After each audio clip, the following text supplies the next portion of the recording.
O vídeo de hoje é do tipo 5/3, já vocês vão entender o que significa isso. Eu acho que vocês vão gostar, inclusive, e provavelmente vai ser um novo tipo de vídeo aqui do canal que eu devo passar a fazer sobre várias ações da nossa Bolsa de Valores, beleza? Eu gravei esse vídeo por conta de uma pergunta que eu recebi no meu Instagram justamente sobre Banco do Brasil. Se você ainda não me segue no Instagram, já fica o convite aí para você me acompanhar por lá. Também eu tô sempre abrindo a caixinha de perguntas para a galera, respondendo também várias dúvidas no direct, então manda sua dúvida lá que eu vou esclarecer sempre da melhor forma que puder e a sua pergunta ainda pode virar um vídeo completo aqui no canal. Olha para você ver. A pergunta que eu recebi foi a seguinte, ó: por que você investe em BBAS3 se é estatal? Não falam que é ruim? Eu ainda fiz uma enquete no primeiro story lá da resposta e 67% das pessoas que responderam disseram que investem em Banco do Brasil.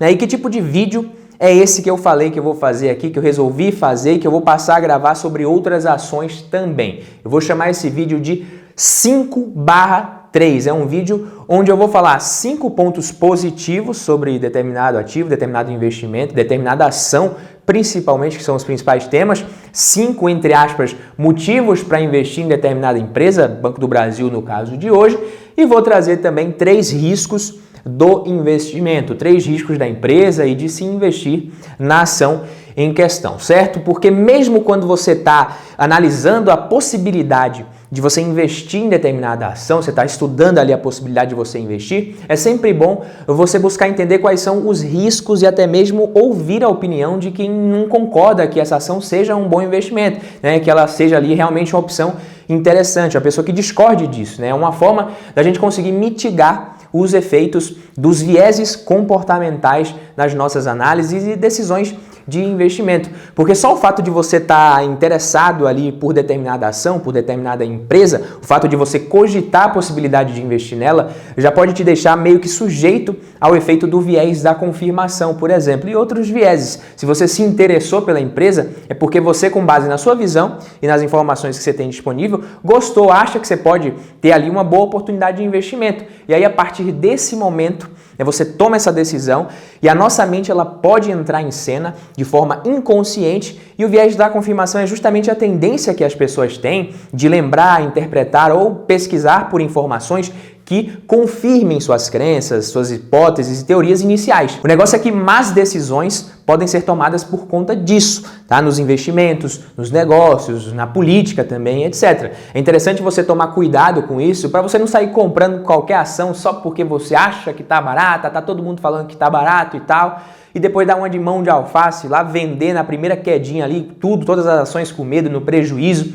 E também nos casos, né, onde de fato acontecer uma mudança negativa nos fundamentos da empresa. Isso pode acontecer, né, algo evidente ali, e o investidor ele fica fechando os olhos para isso e continua enxergando apenas o que ele quer enxergar para justificar ele manter aquela ação na carteira. Mas vamos lá, né? Primeiro ponto positivo do Banco do Brasil, BBAS3, um bom histórico de resultados, tá? Nos últimos anos, o Banco do Brasil tem conseguido atingir bons resultados. Claro que a pandemia atrapalhou muito, impactou muito os lucros dos grandes bancos, principalmente por conta do aumento nas provisões para devedores duvidosos, mas o banco ele tem divulgado bons resultados, inclusive no período mais recente o resultado tem sido bom pra caramba. Lucro líquido no primeiro trimestre de 2022 foi recorde histórico do banco para um trimestre e deve seguir com bons resultados e gerando valor, ao que tudo indica. E por falar em gerar valor para o acionista, o segundo motivo são os bons dividendos que o Banco do Brasil deve distribuir para os acionistas em breve, né? Pelo preço atual das ações do Banco do Brasil, ele deve pagar ali 10%, até mais 11% de dividendos nos próximos 12 meses, o que é um dividend yield razoável, né? Mesmo com um payout relativamente baixo, ou seja, mesmo o banco retendo uma boa parte do seu lucro. Então, para quem pensa no investimento em ações com foco no recebimento de dividendos, o Banco do Brasil pode ser sim uma ótima escolha para a composição de um portfólio diversificado. É claro, é óbvio que isso aqui não é recomendação. Terceiro ponto positivo é que se trata de um setor perene. Por mais que o setor esteja passando por muitas mudanças, várias delas bem disruptivas, a gente pode sim esperar tranquilamente que muito provavelmente o setor bancário ele vai continuar existindo nas próximas décadas e inclusive séculos, tá? E por falar em mudanças e concorrências, Apesar disso ser uma realidade no setor, o banco ainda consegue impor algumas vantagens competitivas que dificultam muito a vida da concorrência em alguns segmentos principalmente. Um deles é o crédito para o agronegócio. O Banco do Brasil é líder nesse segmento e o Brasil tem muito potencial para crescer no agro. Realmente o Brasil é muito forte nisso. Além disso, o Banco do Brasil ele tem um portfólio de crédito mais defensivo, a gente pode dizer, com exposição considerável no agronegócio e até mesmo no crédito consignado. E por conta disso, mais protegido contra eventuais aumentos na inadimplência do setor. Outro ponto positivo que eu trouxe é justamente o valuation descontado das ações do banco, o preço barato das ações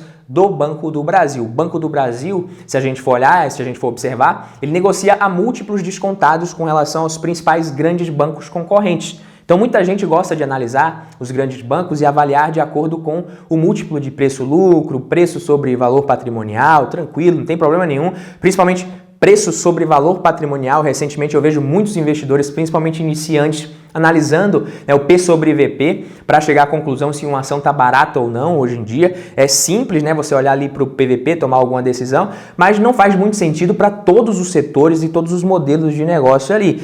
Só que no caso dos grandes bancos tradicionais, até é um bom indicador sim para você filtrar possíveis oportunidades. É claro que você não vai olhar só isso. O preço-lucro também é interessante, é um dos mais usados, mas é importante você tomar alguns cuidados.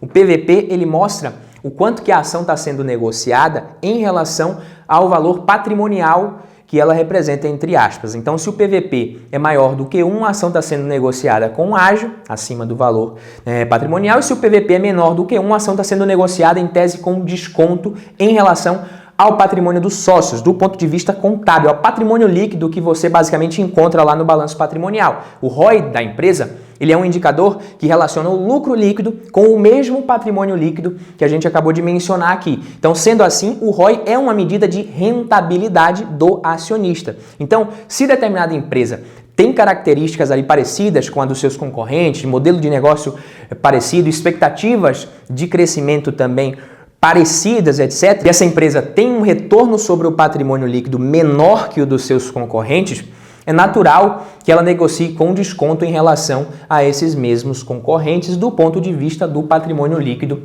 É claro, entendeu? Então, não sei se ficou claro ou não, mas o próprio mercado ele ajusta isso. O que a gente tem é que, historicamente, o Banco do Brasil entrega uma rentabilidade inferior à dos seus principais concorrentes privados. Isso é um fato. E a grande sacada é você olhar o seguinte, poxa, mesmo com um ROI um pouco menor, será que justifica todo esse desconto no preço das ações? O Banco do Brasil negocia abaixo dos principais bancos privados ali, mas ele entrega um ROI tão inferior a ponto de justificar isso? Então, considerando o ROI atual, se fosse na perpetuidade, de jeito nenhum.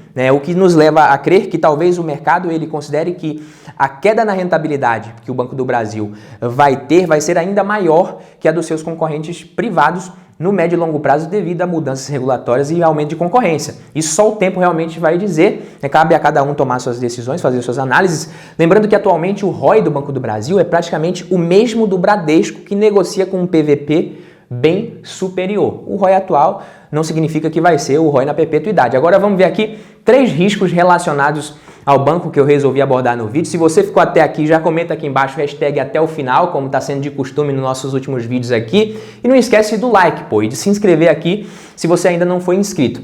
Bom, sobre os riscos do banco, a gente tem, número 1, concorrência das fintechs. E aqui eu nem me refiro ao risco das fintechs conseguirem tomar todo o mercado dos grandes bancos, que os bancos vão deixar de existir. Na verdade, eu nem acredito muito nessa possibilidade, isso de fato não vai acontecer. Mas o que de fato vai acontecer é que muitas fintechs vão conseguir tomar uma parcela boa desse mercado, muitas vão ficar pelo caminho também, mas elas vão conseguir entrar por conta de serviços melhores em alguns segmentos e por conta de custo menor.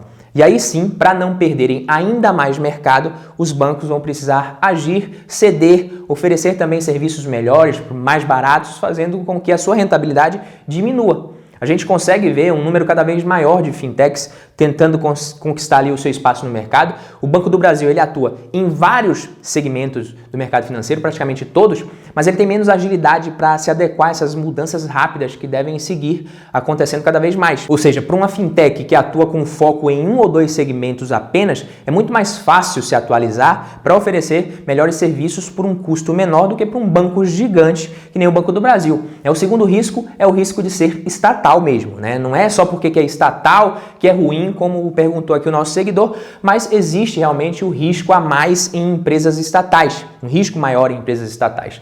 Das estatais do Brasil, talvez o Banco do Brasil seja o que tem a melhor governança, mas mesmo assim pode acontecer eventualmente de acabar tomando decisões ali que divergem do interesse do acionista minoritário. Por isso que quando me perguntam se o Banco do Brasil está barato, está descontado, eu costumo responder que sim, descontado, como deve ser, como tem que ser. Porque por conta do risco maior, historicamente, o banco ele é sempre negociado com desconto em relação aos seus principais concorrentes no setor privado. Só que em momentos de crise, esse desconto ele costuma ficar ainda maior, aumentando o prêmio de risco para quem aceita investir no banco, apesar de todos esses riscos que a gente viu aqui. E o terceiro risco que eu trouxe é um risco que também tem a ver com o governo, de certa forma, mas que afeta todo o setor de modo geral, todos os bancos, que é o caso do risco regulatório. O sistema financeiro ele é altamente regulado, né? Qualquer mudança ali na regulação pode afetar o modelo de negócio, a rentabilidade dos grandes bancos, inclusive, de todos os bancos, na verdade. Uma regulação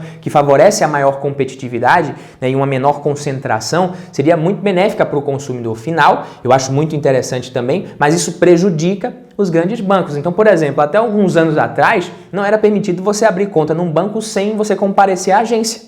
Então, era realmente difícil ser um banco digital com essa regulação.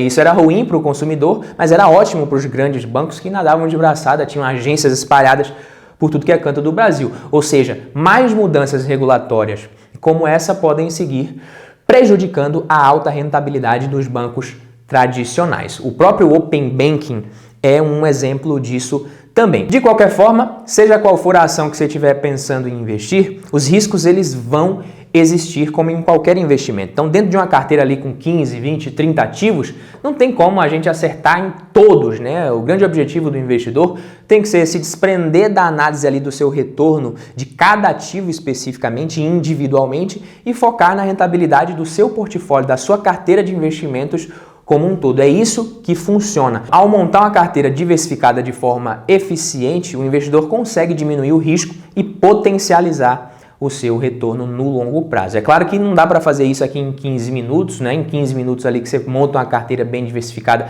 se você estiver começando do zero, se você for iniciante, também não é esse tipo de pergunta que você faz se você pretende ser um bom investidor, né? Ah, Banco do Brasil é estatal, estatal é ruim.